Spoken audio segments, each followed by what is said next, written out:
این آستان چو باغ جنان پایدار باد، چون مهتاب در فلکش برمدار باد، چون کو سرفراشته در روزگار باد، چون فرش بر ثبات خود امیدوار باد، تا ابر و باد و دور قمر گرم کار باد، دارالعلوم عالیه دارالقرار باد، دارالعلوم عالیه دارالقرار باد. خلق محمد وعلى آله وصحبه أجمعين. يريد الله بكم اليسر ولا يريد بكم العسر. صدق الله العظیم. درس امروز انشاءالله پیرامون صفت اراده پروردگار و در مورد قضا و قدر که مسئله مهم می باشه بخش از او را بلکه بتونیم انشاءالله امروز بیان بکنیم. دوری که در درس‌های گذشته ذکر کردیم، خداوند تبارک و تعالی صفات ذاتی کثیره دارد که منحصر به او 8 صفت یا 7 صفتی که علمای علم عقاید ذکر کردن نمی باشه و دلایل او را بیان کردیم و ای که چرا از میان صفتهای غیر متناهی ذاتی پروردگار این 7-8 صفت تخصیص به ذکر شده او را ذکر کردیم از فرمودهای حضرت علامه علی قاری هروی رحمه الله تا ای که رسیدیم به تفصیل صفتهای ذاتی پروردگار. باز هم بیان بکنیم که صفت ذاتی پروردگار او تو صفت ازلی یعنی قدیمی می باشه که هیچ جدایی از پروردگار نداره و نداشته و نخواهد داشت و خداوند تبارک و تعالی به ضد او صفت هم متصف نمیشه، زیرا ضد او صفت می باشه نقص، عیب در ذات پروردگار. از جمله او صفتها صفت اراده.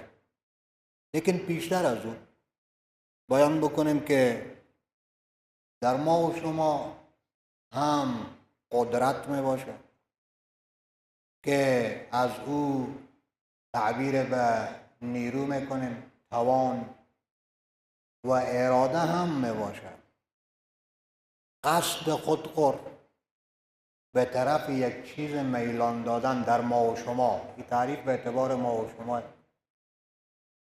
وقتی که ما میگیم افعال ما ارادیه، به اراده ما و شما، یعنی همین قصد خودخور به طرف او میلان دادن و دو چیزی را که در قدرت ما و شما هسته، هم این چیز به قدرت ما و شما هست که یک بوجی 20 کیلویی رو داریم و هم این چیز به قدرت ما و شما هست که بوجی 30 کیلویی رو داریم.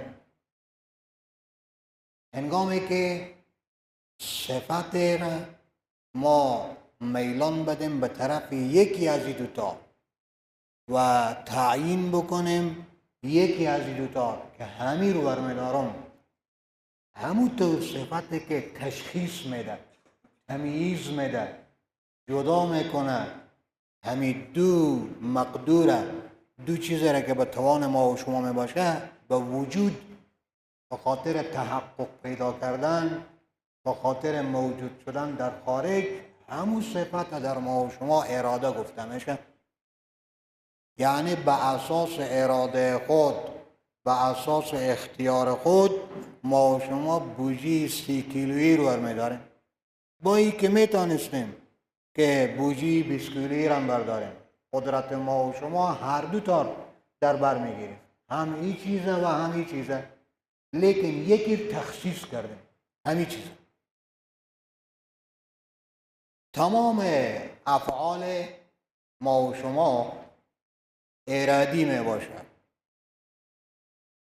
ارادی یعنی به اراده ما شما، نشستن ما و شما، برخیستن ما و شما، خواب ما و شما، عبادت ما و شما، اینا همگی می باشه به تحت اراده. هنگامی که اراده به یک جزء تعلق گرفت، به یک شی تعلق گرفت، اونجا باز میتونه که همون شی موجود باشه. وقتی که در ما و شما اراده وجود داره که مخلوقیم، اراده کو یک چیزیه که موجب ستایشه، موجب مدحه. وقتی که در ما و شما همین اراده وجود داره، چگونه میشه که در خداوند تبارک و تعالی اراده موجود نباشه؟ پس اراده صفت ذاتی خدایه که به اساس این صفت ذاتی خداوند تبارک و تعالی یکی از دو طرف مقدورات، یکی از دو طرف قدرت که قدرت بر این چیز هم داره و بر این چیز هم داره، بر خلق کردن یک نفر، بر خلق نکردن یک نفر، بر رزق دادن یک نفر، بر رزق ندادن یک نفر قدرت داره. وقتی که خداوند تبارک و تعالی یکی از دوتا تخصیص بده، هنگامی که همین موضوع تخصیص به میان آمد، صفتی که به وسیله او تخصیص داده میشه یکی از دو طرف، او را گفته میشه صفت اراده. پس فرق شد در مابین قدرت و در مابین اراده که قدرت به هر دو نقیض تعلق داره، به هر دو ضد میتونه تعلق زو علی السویه، هم به یک چیز قدرت داره هم به یک چیز، لیکن یکی را ترجیح دادن به وسیله صفت اراده میشه. پس اراده صفت مرجحه، صفت ترجیح دهنده، صفتی که جدا میکنه، تخصیص میده یک چیز به وجود یا به عدم. در ذات باری تعالی همین صفت گاهی اوقات به مشیت تعبیر میشه. و ما تشاءون الا ان یشاء الله.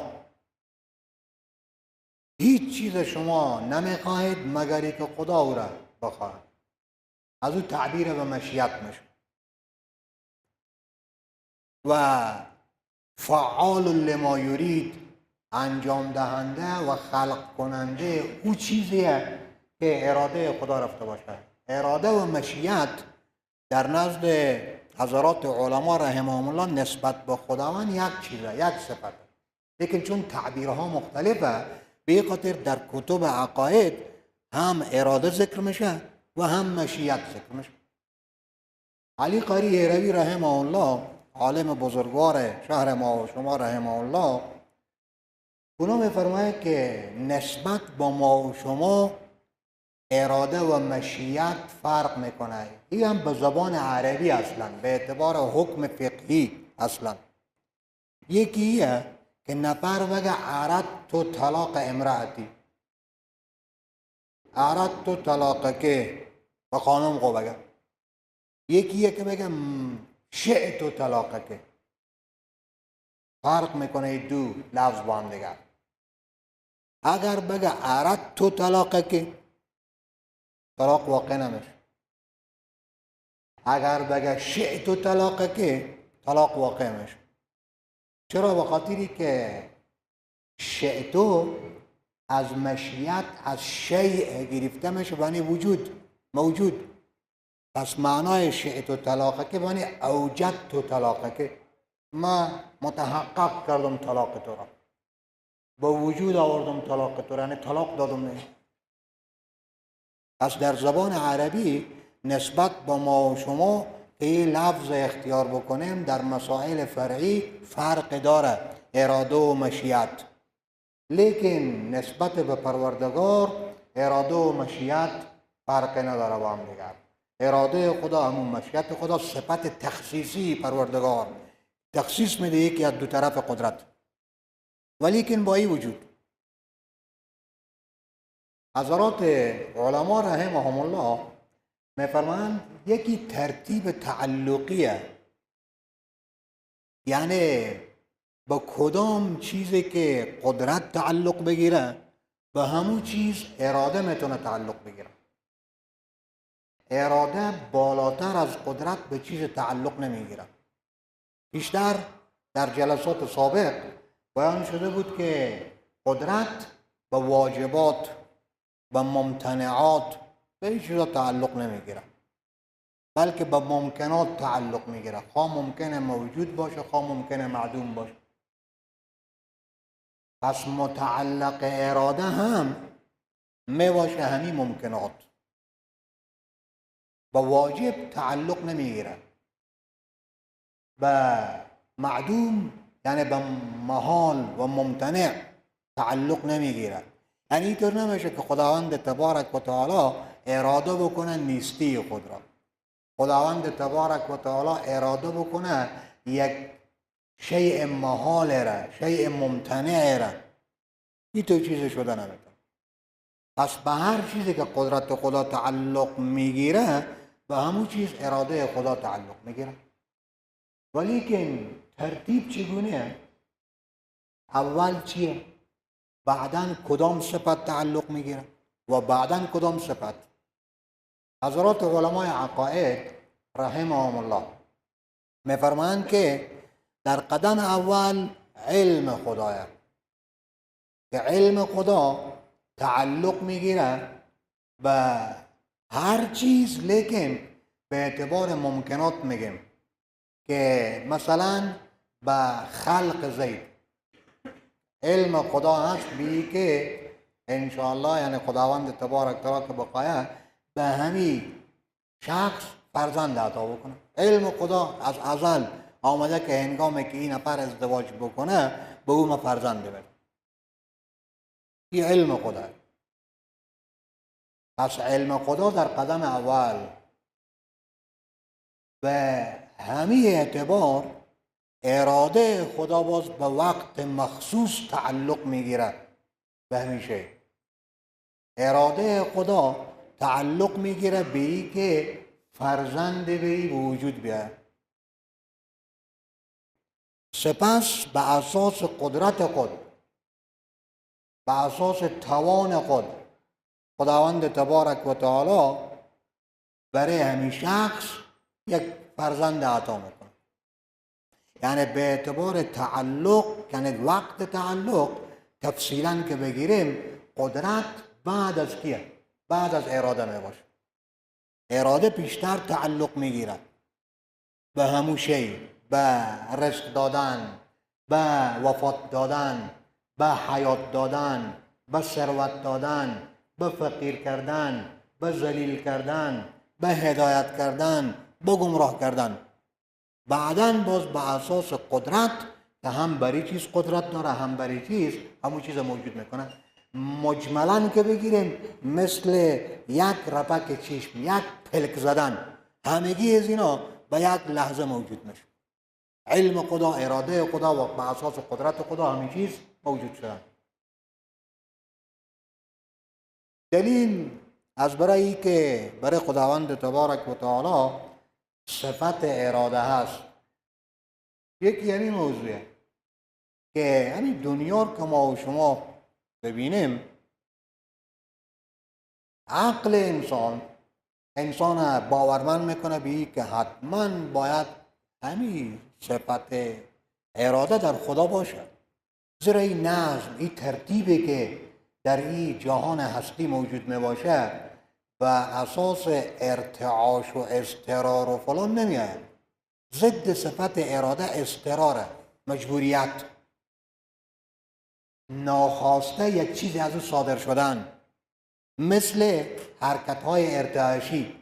هنگامی که دست به لرزه بیاید و نتونه او رو کنترل بکنه، سر یک نفر تا حرکت به او پیدا بشه از کمال پیری، نتونه که سر خود کنترل بکنه، این اضطراره، ناخواسته، دل خونه نقه، لیکن چیکار کنه؟ از پیش او صادر میشه.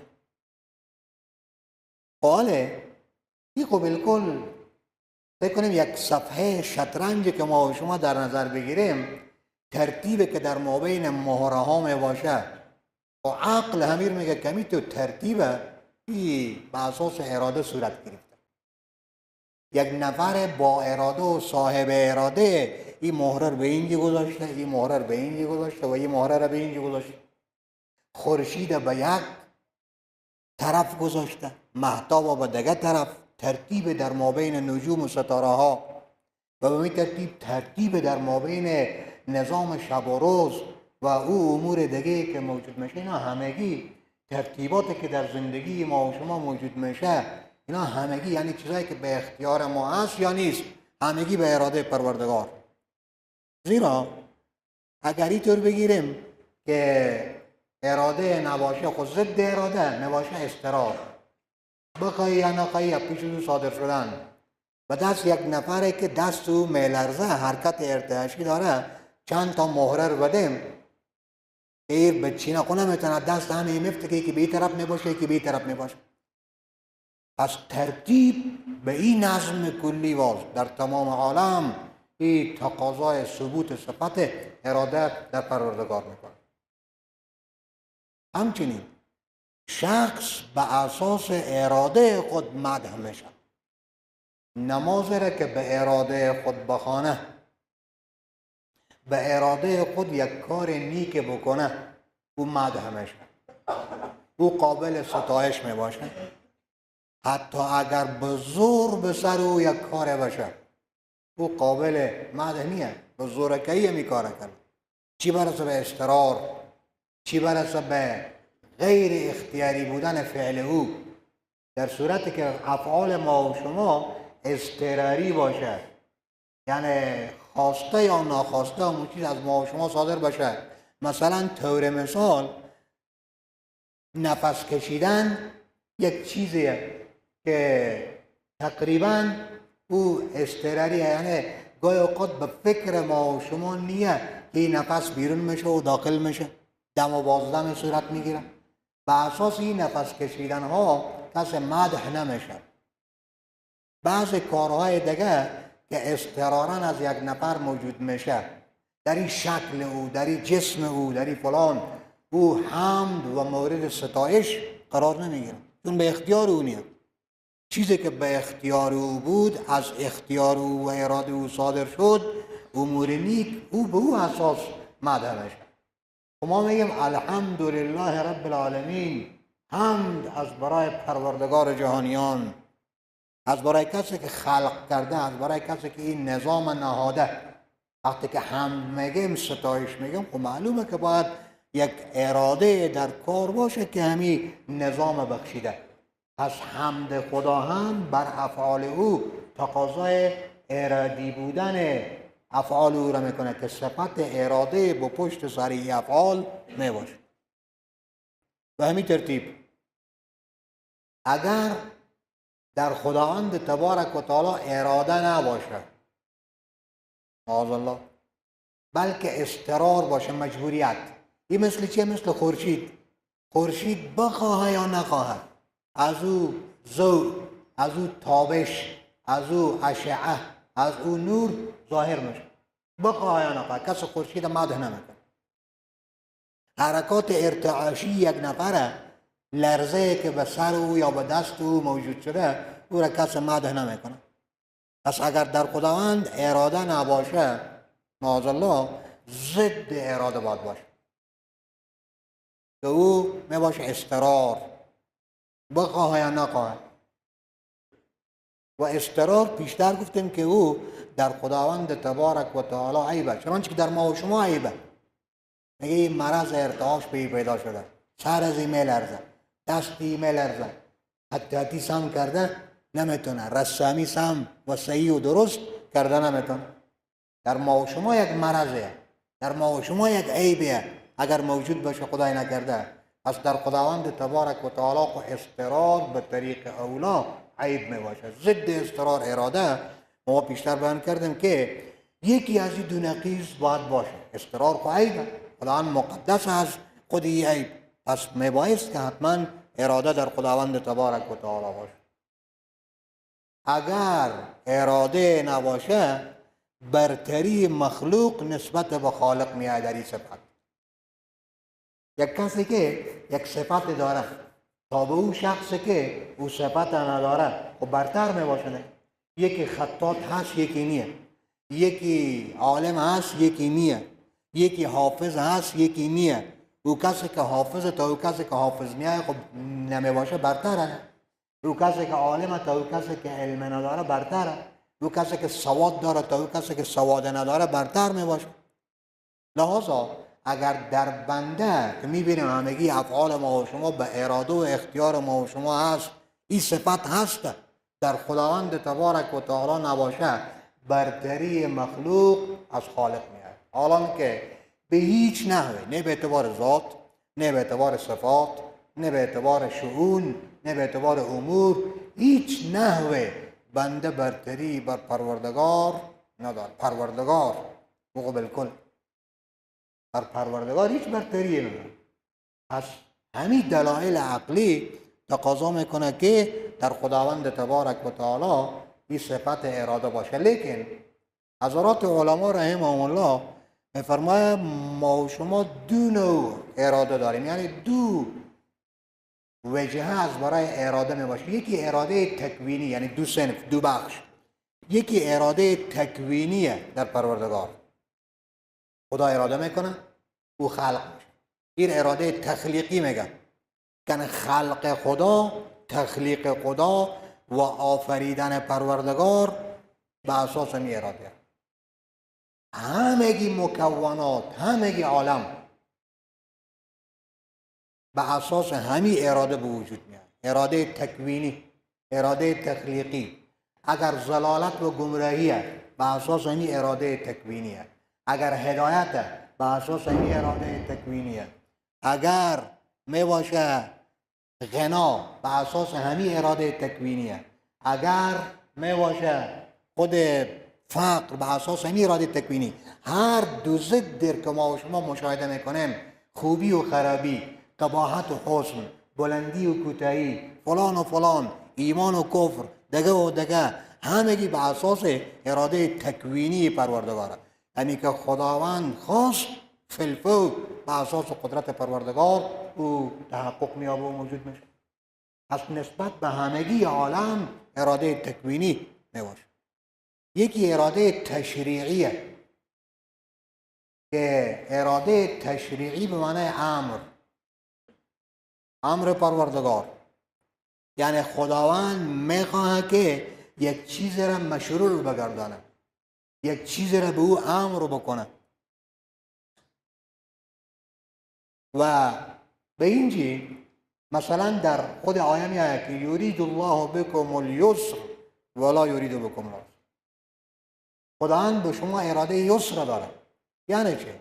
یعنی تمام این احکام و مکلفیت هایی که بر شما آورده، نماز، روزه، پیشتر از نماز ایمان، زکات، حج، جهاد فی سبیل الله، امور نیک، معاشرت، دیگه که شما دستور میده، این به اساس این اراده تشریعی. به اینجی اراده تشریعی مرادف با امر، لزوم داره با امر. یعنی هرگاهی که خدا اراده بکنه مشروعیت همین چیزه، امر میکنه به اون چیز. اقیموا الصلاة، آتوا الزکات و از این قبیل چیزهای دیگه.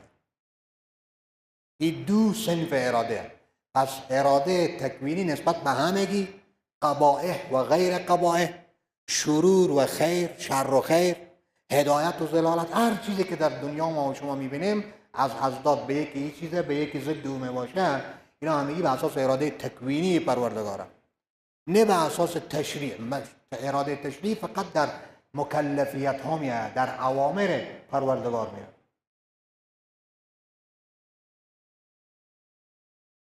زائد بر خود موضوع اراده میباشه موضوع قضا و قدر. خیلی موضوع جنجالی و خیلی موضوع پیچیده، ولیکن انشالله بلکه بتونیم خیلی همینطور گیرا و خیلی ساده از روز انشالله تیر بشیم. اولا پیرامون قضا و قدر. امام اعظم رحمه الله در وصیتنامه خود میفرماید که هر کس قضا و قدر را به غیر الله نسبت بده او کافر است. هر کس قضا و قدر را به غیر الله نسبت بده او کافر است. بلکه در حدیث حضرت ابن عمر رضی الله تعالی عنه اینطور میآید که و ان تؤمن بالقدر خیره و شره.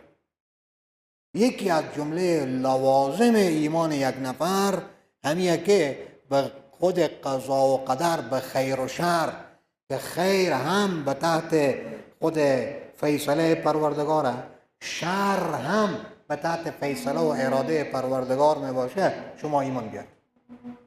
این یکی از جمله امور ایمانیه. جناب حضرت حکیم الامت رحمه الله می فرماید که هر کس که به طریقه ما باشه همین موضوع قضا و قدر خوب می فهم. یعنی خداوند او بالکل همینطور تیر میکنه به یک طریق به این موضوع میفهمانه که شرح صدر به او بیاد، باور صحیح و باور راسخ به او بیاد. لحاظا چون که قضا و قدر این تعلق به علم و اراده پروردگار میگیره، از این جهت اکثرا بعد از خود قدرت و اراده و این چیزا ذکری صفت میشه. این صفت هم همین خود قضا و قدر اصلا برمیگرده به بعضی از صفتهای دیگه، لیکن چون خیلی مهمه از این خاطری را مستقلا ذکر کردن در بحث صفات ذاتی پروردگار، چون برمیگرده به صفات ذاتی پروردگار. یک کمک اختلاف در مابین اشعریه و ماتوریدیه رحمهم الله می باشه نسبت به صفت خود قضا و قدر که همینطور زود گذرا بحث بکنیم.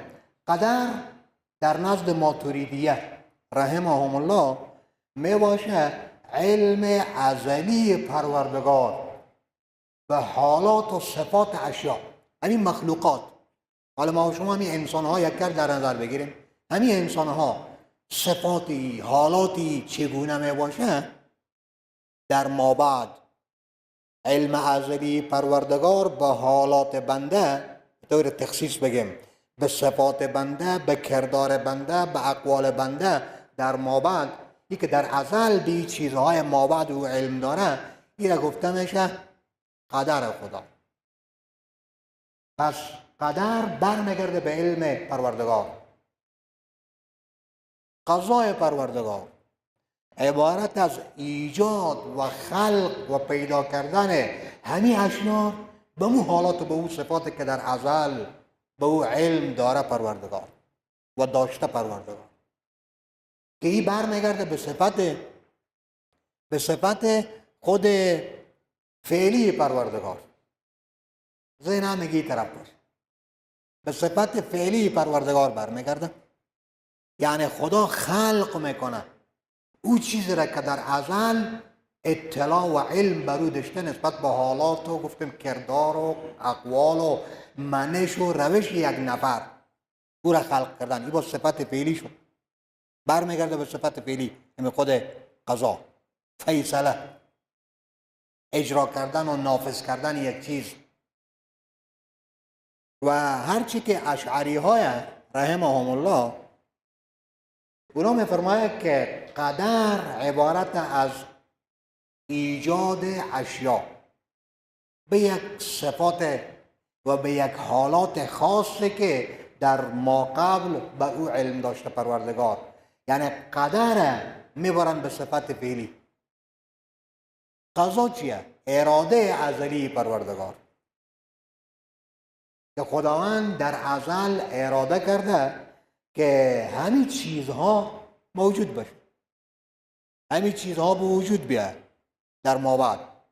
پس قضا برمیگرده به اراده ازلی در نزد جناب حضرات اشعریه.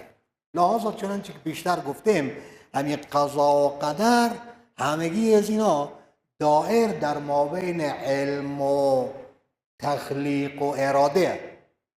و به طور کلی هر همون چیزی را که پروردگار علم داشته باشه بر او و علم داره بر او در ازل که در مابعد او از بنده صادر میشه، از ما و شما صادر میشه. بنده یک کر میگیریم ورنه نسبت به همگی اشیا میباشه که در مابعد موجود میشه از بنده، همیره در لوح محفوظ ثبت کردن. این همون قضا و قدر پروردگار. یعنی چی؟ کمک بیشتر. مثلا پروردگار علم داره به ای که نگو کی علم داره؟ پیش از این که ابو جهل پیدا بشه، در هنوز عالم موجود نکرده علم داره که ابو جهل خبیث به وجود میاد، خلق میشه توسط ما و ما بگو یعنی قیوده ما در او صفت اراده به وجود میارم که به اساس همو اراده خود ای کار میکنه، ای کار خبیثر میکنه، ای کار میکنه، ای کار میکنه. تمام شؤون، اقوال، کردار و عقیده، همگی حالات و صفات او خداوند تبارک تعالی در ازل میدانه که به اساس اراده و اختیار که ما در او نهادم همین کارا را انجام میده. و پیشتر هم در درس‌های سابق بیان کردیم که همین علم اجمالی خدا با علم تفصیلی خدا یک ذره هم مخالفت نمیکنه. پس به این خاطر چون خداوند خبر داره، یعنی علم داره برای که در مابعد ابو جهل خبیث که ما خلق میکنم به اختیاری که به او میدم به اساس همون اختیار اراده ای کارا را انجام میده، به لوح محفوظ به حق از او تمام به بیوگرافی زندگی از او ثبت میشه. لحاظا این قضا و قدر یا علم اجمالی پروردگار جبریت و مجبوریت نسبت به یک بنده ثابت نمیکنه، بلکه گفتیم که به اساس علمی که داره که من همینطور نفر خلق میکنم و به او اینطور اراده و قدرت میدم این کارها رو کسب میکنه، انجام میده. ولیکن سوالی که به اینجا مطرح میشه دو سواله خیلی مهم. ما گفتیم که خداوند تبارک تعالی به اساس علم ازلی خود تمام کیف و کان همی بنده اگر معصیت انجام میده، اگر طاعت انجام میده، خیر انجام میده، شر انجام میده، او در لوح محفوظ به او ثبت کرده اعتبار اون علم ازلی خود.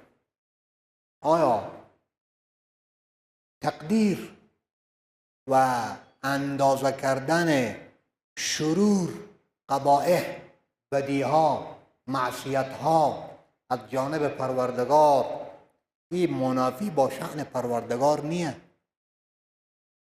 همین که بدیها را هم پروردگار اندازه بکنه که منافی با تقدس پروردگار، با منزه بودن پروردگار نیه.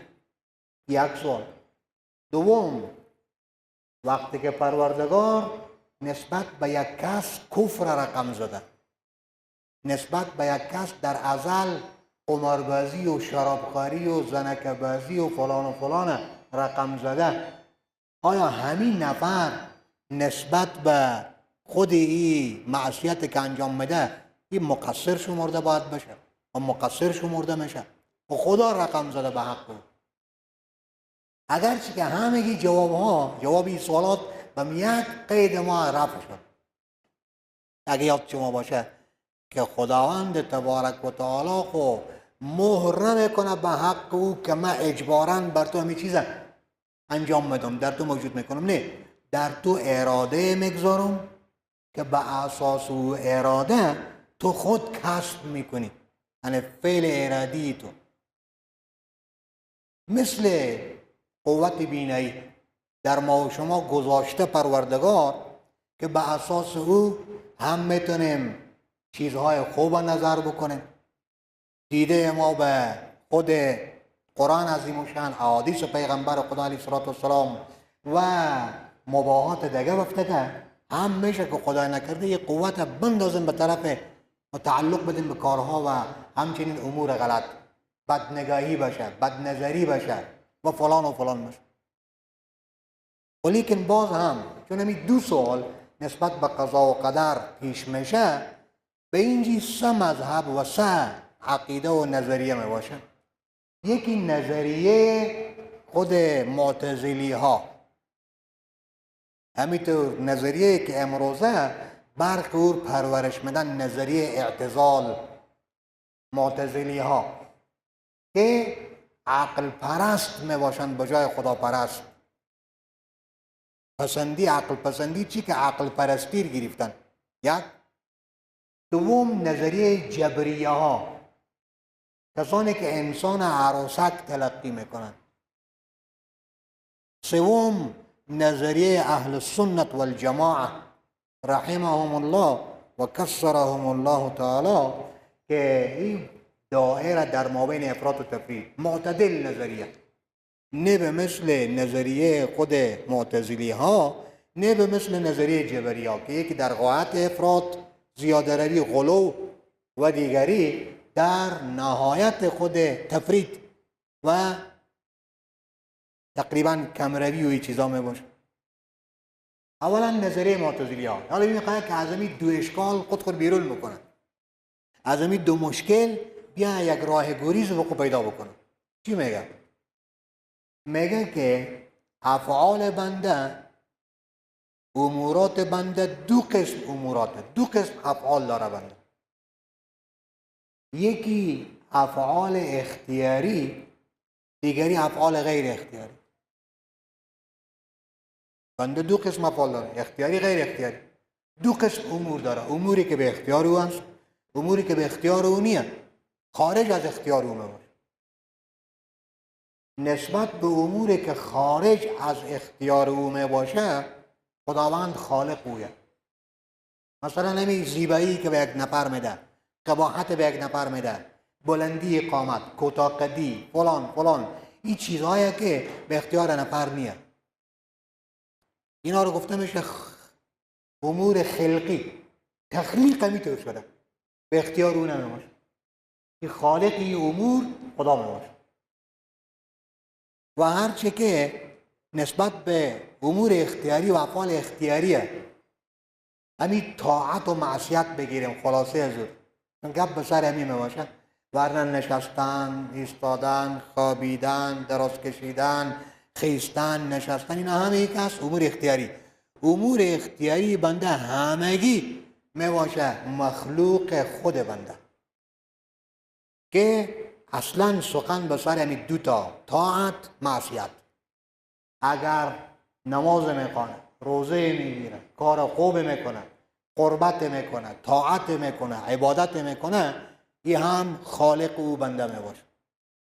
اگر معصیت میکنه، فسق و فجور میکنه، کار خلاف شرعی انجام میده، خالقی هم بنده میباشه. خداوند هیچ غرضدار نیست به خود افعال اختیاری بنده، هیچ غرضدار نیست. غرضدار نیست چی که پیشتر اینا میگن علم هم نداره پروردگار. همین گفته روافض هم میگن که علم اجمالی پروردگار در ازل نسبت به افعال اختیاری بنده نیست. افعال اختیاری بنده خود بنده موجود میکنه، خود بنده خلق میکنه و به اعتباری که خالق خود بنده شد، حاله اگر طاعت خلق کرد ثواب میبینه، اگر معصیت خلق کرد عقاب میبینه و بندی میشه در جهنم. پس چون این خالق میدانه او را بی اعتبار، پس لحاظا به گفته حضور خداوند تبارک و تعالی تقدیر شر را نکرده. شروع روی معصیت دیگه نه، معصیت ها همگی از جانب گیه بنده، همگی از جانب خالق و بنده میمونه.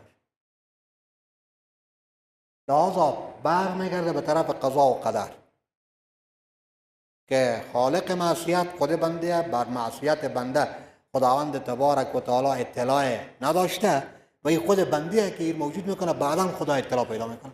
به اساس می تخلیق و ایجاد او عذاب میبینه یا نسبت به طاعت ثواب میبینه. اصل این گفته برمیگرده به یک موضوع دیگر که او تعداب، سنگ تعداب این گفته ها چیه؟ سنگ تعدابی گفته ایه که در نزد اینها خداوند خالق قبیح شده نمیتونه، که بیا یک قباحت، یک چیز قبیح را خلق بکنه خدا، کفر را خلق بکنه خدا، ضلالت و گمراهی را خلق بکنه خدا، بدیهان خلق بکنه. خلق قبیح خود او قبیح و بد میباشه، زشت میباشه. یک به اساس این گفته، به اساس این نظریه و عقیده میرن به طرفی که خالق معصیت ها بنده میباشه و نسبت قبیح هم به خدا نمیشه. ما بیایم نسبت بدیم، تخلیق هم که یک نسبته به خداوند، بگیم خالق این چیز میباشه، یک نسبت شد به خدا. نسبت قبیح هم به خدا نمیشه. چی برسه به که اراده قبیح بکنه؟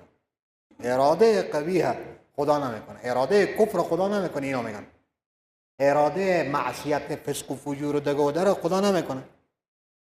ای گفته همین که نسبت قبیح به خدا نمیشه، نسبت زشتی به خدا نمیشه، نسبت بدی به خدا نمیشه، خداوند خلق قبیح و زشت و بد نمیکنه، معصیت خلق نمیکنه.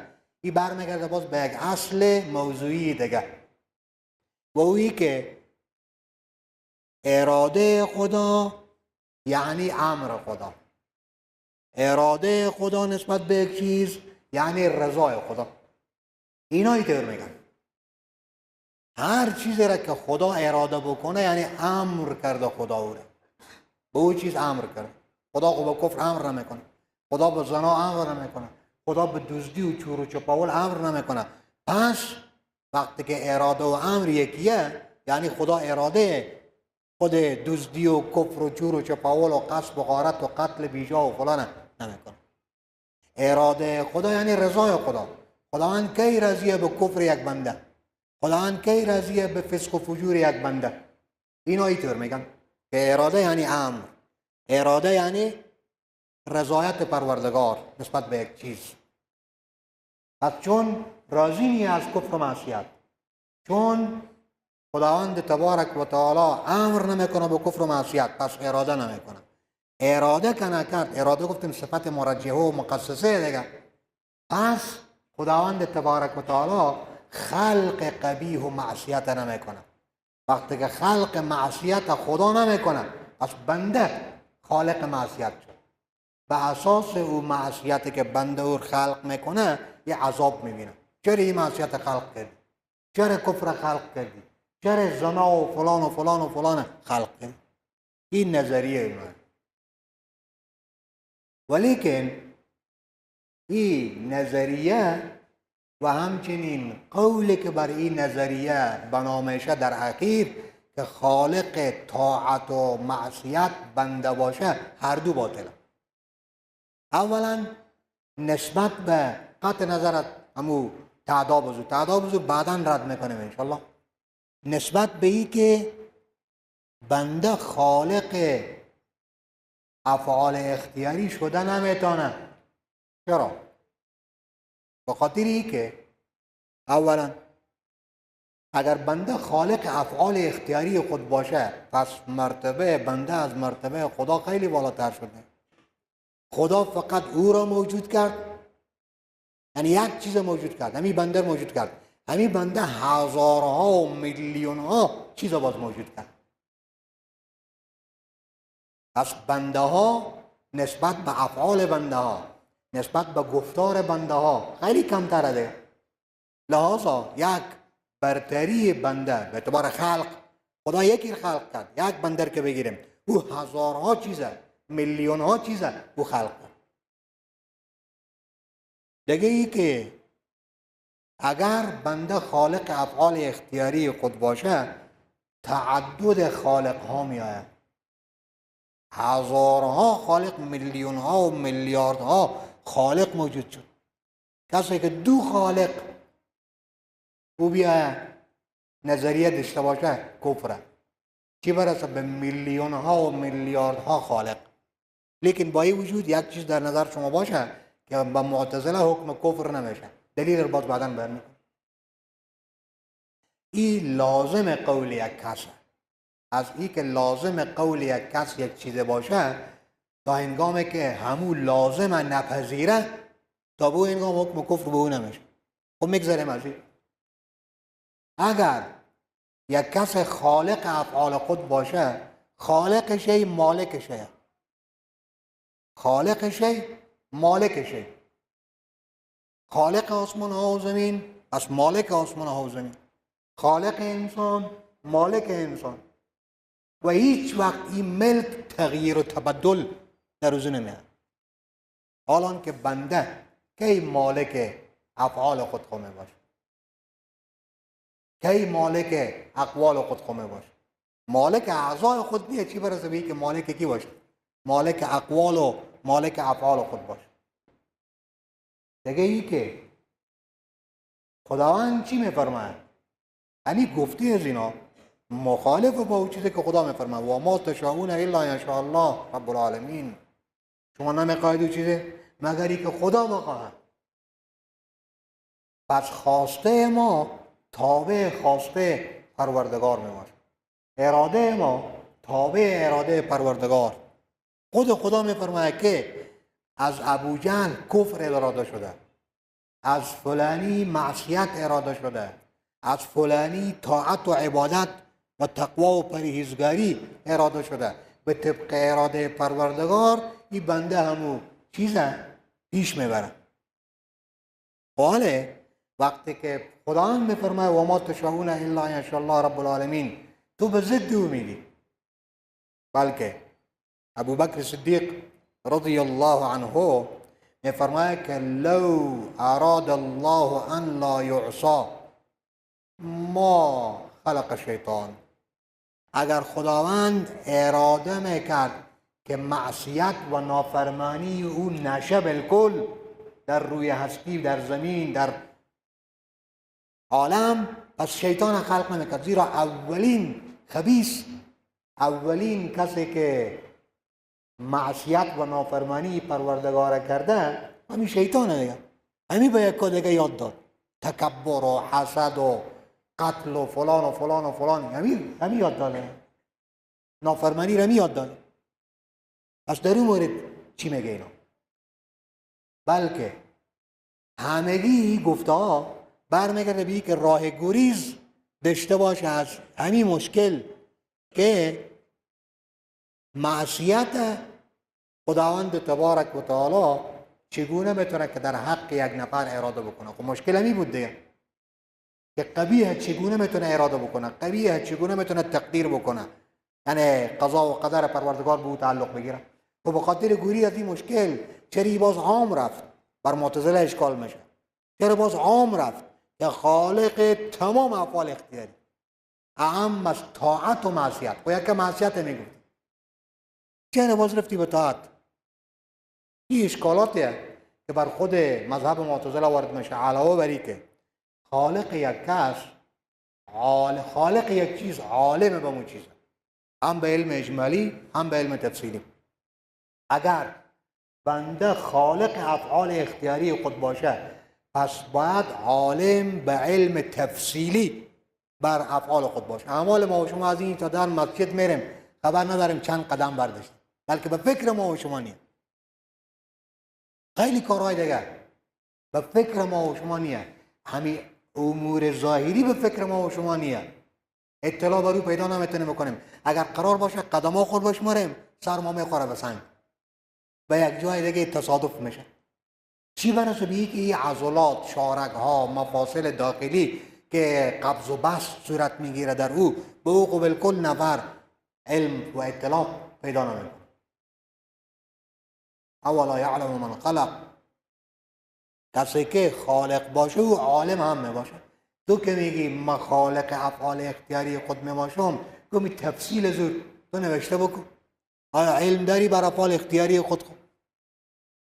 پس اینا نواقصیه که بر خود معتزلی ها وارد میشه. لیکن یک اشکال هست که در آیه فتبارک الله احسن الخالقین بگو تعدد آمد، اینی اخلق لکم من الطین که هیئت الطیر.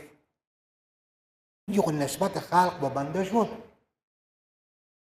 خالقهای کثیر در این آیه ظاهرا نماد. چگونه باز بر معتزلی ها این الزام میاد که شما قائل به تعدد خالق و این چیزا شده؟ در این مورد حضرات علما رحمهم الله میفرمایند چه کنیم نسبت به اینکه انی اخلق لکم، این خلق به معنای خود تقدیر و تصویر هم میاد. صورت بندی یک چیزه، همین که شکل یک چیز کشیدن به او هم نسبت خلق میشه و لفظ خلق بر روی اطلاق میشه. انی اخلق لکم یعنی چی؟ یعنی من همین هیئت و شکل پرنده را از همین گل به شما تیار میکنم. اما خلق حقیقی، ایجاد، کون و وجود بخشیدن به او را خداوند تبارک تعالی میکنه. پس یکی تصویر، صورت بندی یک چیز، یکی دیگر ایجاد و وجود بخشیدن به او چیز، از عدم به صحنه وجود آوردن او چیز میباشه. به اینجا که حضرت عیسی میفرماید انی اخلق لکم من الطین کهیئة الطیر، اگر دنباله ارسایی بکنیم فیکون طیرا باذن الله، به اراده خدا او پرنده میشه. ما خالق پرنده نیم، به اراده خدا، به قدرت خدا او میشه طیر. به این ترتیب احسن الخالقین که آمده، یعنی احسن المصورین، فی ای صورت ما شاء رکبک. صورت بندی کسی بکنیم، یکی روباتیکیه، روباتایی که انسان میسازه، یک چیزی که آدم خنده میگیره اگرچه که خیلی کارفرمایه، لیکن صورت بندی خدا رو صحیح بکنیم نسبت به بنده، صورت بندی بنده نسبت به بنده صحیح بکنیم، زمین تا آسمان فرق میکنه. او ربات صحیح کن، انسان صحیح کن، چه زیبا، چه حسین. لقد خلقنا الانسان فی احسن تقویم، در بهترین قوام، در بهترین ساختار ما صورت بندی کردیم. پس صورت بندی ها درسته، یه هم صورت بندی میکنه، یه هم صورت بندی، لیکن مستحق عبادت کیه؟ کسی که حسین آفرین باشه، صورت های زیبا بیافرینه، او خداوند تبارک و تعالی. اگر خالق به معنای ظاهری بگیریم، ایجاد کننده، موجود کننده، این به ایره در فن عربی ارخاء العنان گفته میشه. برو بنابر عقیده تو، همین کافر هم میگه بنابر عقیده تو کافر، همین لات و منات و عزا و هبل او هم خلق میکنه. و خدا هم کی است؟ خالقه. از مابین این خالق ها کدام یکی برتر و بهتر و کدام یکی متعالی تر؟ فتبارک الله احسن الخالقین. خداوند تبارک و تعالی که بهترین خلق کننده ها می باشه، او هم با گمان تو که تو میگی لات و منات و هبل، تو مخترع هم خالق میگی، مبتکر هم خالق میگی، حالان که ابتکار و انکشاف و فلان غیر از ایجاده، غیر از تخلیق و غیر از تکوین می باشه، که به فرض تو همو نفر هم که مبتکر یک چیز می باشه او را خالق بگیریم. لیکن تبارک الله احسن الخالقین.